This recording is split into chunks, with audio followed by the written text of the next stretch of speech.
عرض کرتے ہیں اللہ تجھے یاد ہے نا ایک رات جب میں بڑی دیر سے لوٹا تھا، لکڑیاں کاٹتے، درخت تلاش کرتے، مجھے دیر ہو گئی، میں دیر سے لوٹا تھا، نیت یہ کر رکھی تھی کہ دودھ سب سے پہلے ماں باپ کو پلاؤں گا۔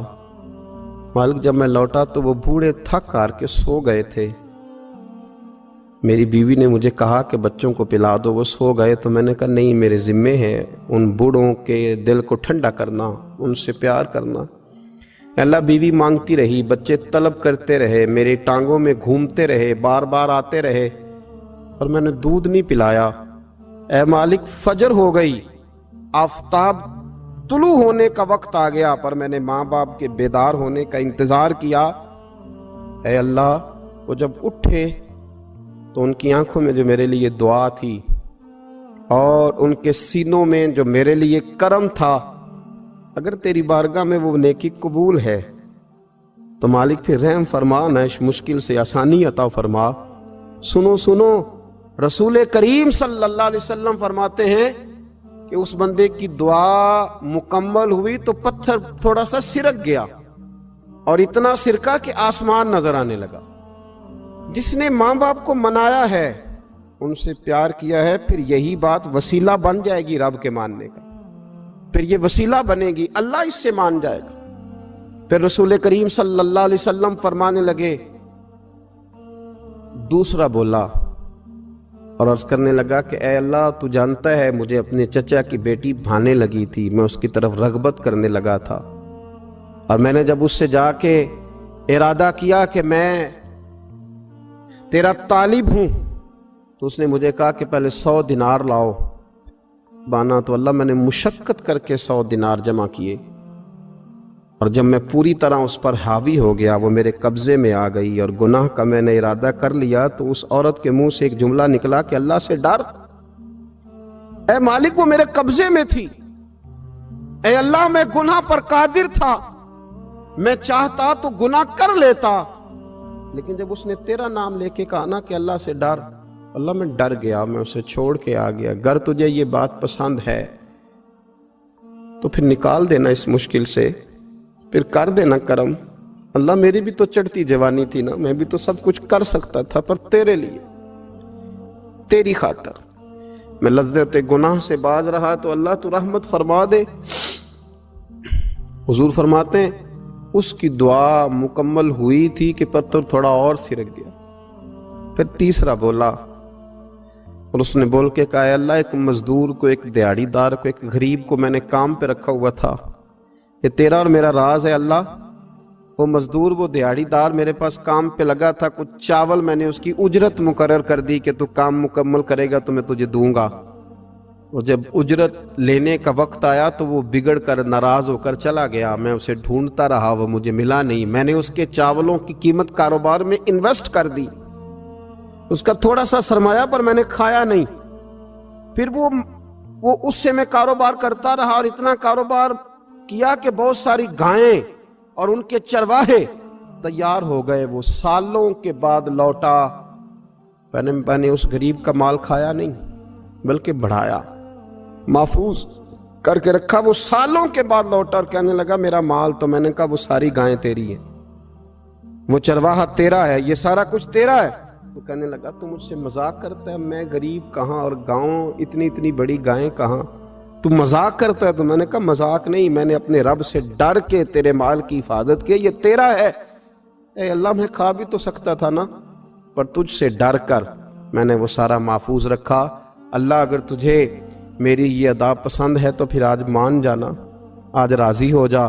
اللہ کے رسول فرماتے ہیں اس کی دعا مکمل ہوئی تھی کہ پتھر لڑکا اور ان کے لیے رستہ بن گیا، وہ باہر آ گئے۔ تو حضور نے ہمیں بتلایا کہ وہ تمہاری نیکیاں جو چھپی ہوئی ہیں، وہ تمہاری نیکیاں جو تم نے خالص اللہ کی رضا کے لیے کی ہیں، ان نیکیوں، ان اعمال کا وسیلہ بھی تمہارے رب کے ماننے کا ذریعہ بن جائے گا، اس کو منایا جائے، اس کے حضور حاضری دی جائے، اس سے بخشش کا سوال کیا جائے، اس کی بارگاہ میں یہ گزارش کی جائے کہ اللہ غریبوں، مجبوروں، کمزوروں اور ان لوگوں کے صدقے جو اللہ رستہ دیکھ رہے ہیں کہ رستہ کب کھلے گا، جو تیری بارگاہ کرم کے سوالی ہیں، ان کے صدقے تو رحم فرما، تو کرم فرما۔ تو میرے عزیز، ایک اور بات جو اللہ کو منانے کے لیے ہمیں ہمارے پیارے رسول صلی اللہ تعالی علیہ وسلم نے بتلائی کہ جب انسان بہت زیادہ عاجزی کرتا ہے نا، بہت زیادہ عاجزی، تو پھر بھی اللہ مان جاتا ہے۔ جب وہ اس کے حضور بہت عجز کا اظہار کرتا ہے، بہت زیادہ عجز کا اظہار کرتا ہے، وہ ڈر جاتا ہے اس سے۔ وَلِمَنْ خَافَ مَقَامَ رَبِّهِ جَنَّتَانِ، فرمایا جو میرے سامنے کھڑے ہونے سے ڈرے گا میں اسے 2 جنتیں عطا کروں۔ حضرت بابا فرید الدین مسعود گنج شکر بابا صاحب رحمۃ اللہ علیہ فرماتے ہیں کہ ایک نیک نوجوان تھا، دن کو روزہ رکھتا، رات کو نماز پڑھتا، پر اللہ سے ڈرتا پھر بھی بہت ہی زیادہ تھا، بڑا ہی ڈرتا تھا۔ موت کا وقت آیا تو ماں ہی تھی بس اس کی، تو ماں سے کہنے لگا اماں تو میری ماں ہے، میرے ساتھ 3 وعدے تو کر۔ اس نے کہا پتر تو بتا، آخری ہجکی لے رہا ہے اور اس غریبنی ماں سے تو وعدہ لے رہا ہے، بتا کیا وعدہ ہے؟ تو عرض کرنے لگا اماں جب میں مر جاؤں نا تو میرے گلے میں رسی ڈال کے تو مجھے گھمانا گھر کے صحن میں، اور لوگوں کو کہنا جو رب کی نافرمانی کرے اس کا یہی حال ہوتا ہے۔ یہ اعلان کرنا جو اللہ کے نافرمان ہوں ان کا یہی اشر کیا جانا چاہیے۔ اور اماں پھر دوسرا وعدہ کر، میرا رات کو جنازہ اٹھایا جائے، میں نہیں چاہتا کہ کسی کے منہ سے یہ لفظ نکل جائیں کہ وہ دیکھو اللہ کا نافرمان جا رہا ہے، رات کو میرا جنازہ اٹھانا۔ اور اماں تیسرا میرے ساتھ وعدہ کر کہ لوگ مجھے دفن کر کے آ جائیں گے تو میری قبر پہ چلی جائے گی، عمل میرے پاس کوئی نہیں، پر مجھے لگتا ہے ماں کے قدموں کی برکت سے عرش کا مالک بھی رحم فرمائے گا۔ اماں تو وعدہ کر کہ میرے ساتھ وعدہ کر۔ بابا صاحب رحمۃ اللہ علیہ فرمانے لگے کہ ماں، بوڑھی ماں نے وعدہ کر لیا۔ کہا بیٹے ٹھیک ہے، اگر تیری یہی ضد ہے تو میں تیار ہوں۔ پھر اس نے کلمہ شہادت پڑھا، اس نوجوان کی روح پرواز کر گئی۔ بوڑھی ماں نے رسی منگائی تو وَلِمَنْ خَافَ مَقَامَ رَبِّهِ جَنَّتَانِ، جو ڈر جائے، اس نے تو کہا تھا نا کہ رسی ڈال کے گھمانا اور کہنا یہ اللہ کا نافرمان ہے، اس کا یہی اشر ہونا چاہیے تھا۔ لیکن جب ماں گلے میں رسی ڈالنے لگی تو گھر کے ہر کونے سے آواز آنے لگی، خبردار یہ رب کا دوست ہے، اللہ کے دوستوں کے ساتھ اس طرح کا معاملہ نہ کیا جائے، اسے چھوڑ دیا جائے۔ اور کہا تمہیں کچھ بھی اور کرنے کی ضرورت نہیں ہے، یہ تو رب کا دوست ہے اور رب کی بارگاہ میں حاضر ہو گیا۔ کچھ کوئی بندہ کہے گا کہ یہ تو ایک بابا فرید کا سنایا ہوا واقعہ ہے، سنیے، بخاری میں حدیث ہے، نبی پاک صلی اللہ علیہ وسلم نے فرمایا، حضرت ابو ہریرہ رضی اللہ تعالیٰ عنہ راوی ہیں، حضور فرماتے ایک شخص مرنے لگا تو اپنے بچوں سے کہنے لگا کہ میں جب مر جاؤں تو مجھے جلا دینا، اور پھر میرے جلے ہوئے وجود کو پیس دینا، پھر مجھے ہوا میں اڑا دینا۔ پتر مجھے اڑا دینا، مجھے بڑا ڈر لگتا ہے، اگر رب نے مجھ سے حساب پوچھا تو میں قابل نہیں ہوں، اڑا دینا مجھے ہواؤں میں۔ اگر اس نے مجھ سے عذاب لیا تو حساب لیا تو بڑا سخت حساب لے گا۔ حضور فرماتے ہیں، بخاری میں موجود ہے، اس کے بچوں نے اسی طرح کیا، اس کے مرنے کے بعد اسے جلایا، ہوا میں اڑا دیا۔ اللہ کے محبوب فرماتے ہیں رب کریم نے حکم دیا زمین کو کہ اس کے ذرات کو جمع کرو، زمین نے ذرے جمع کیے، خدا نے حکم دیا تو اس کا وجود پھر سے اسی شکل میں آیا۔ تو رب کریم نے فرمایا یہ جو تو نے وصیت کی تو کیوں کی؟ اللہ جانتا ہے کہ نہیں جانتا؟ یہ کی تو کیوں کی؟ تو رو پڑا، کہنے لگا اللہ میرے اندر تو طاقت نہیں تھی تیرے سامنے کھڑا ہو کے حساب دے سکوں، تجھے منانے کے لیے تیرے خوف سے ڈر گیا، میں ڈر گیا۔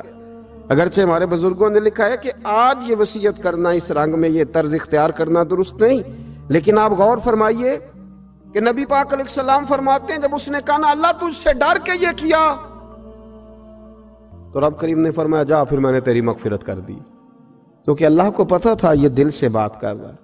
ایک چوتھی بات میرے رسول پاک علیہ السلام نے فرمایا کہ جب رب نہ مانے تو پھر وہ کمزوروں کے صدقے مان جاتا ہے۔ پھر وہ ضعیفوں کے صدقے مان جاتا ہے۔ فرمایا اللہ تم سے بارشیں روکنا چاہتا ہے، پر تمہارے ضعیفوں، کمزوروں، غریبوں کے صدقے، مجبوروں کے صدقے وہ تم پر بارشیں برساتا ہے۔ حضور فرماتے ہیں رب اشغاذا اغبر لو اقسم علی اللہ لا برا۔ کچھ ایسے لوگ ہوتے ہیں کہ ان کے بالوں میں خاک پڑی ہوتی ہے، چہروں پہ مٹی الجھے ہوئے ہوتے ہیں، لیکن اگر وہ اللہ پہ قسم کھا لیں تو اللہ ان کی قسم بھی پوری کر دیتا ہے۔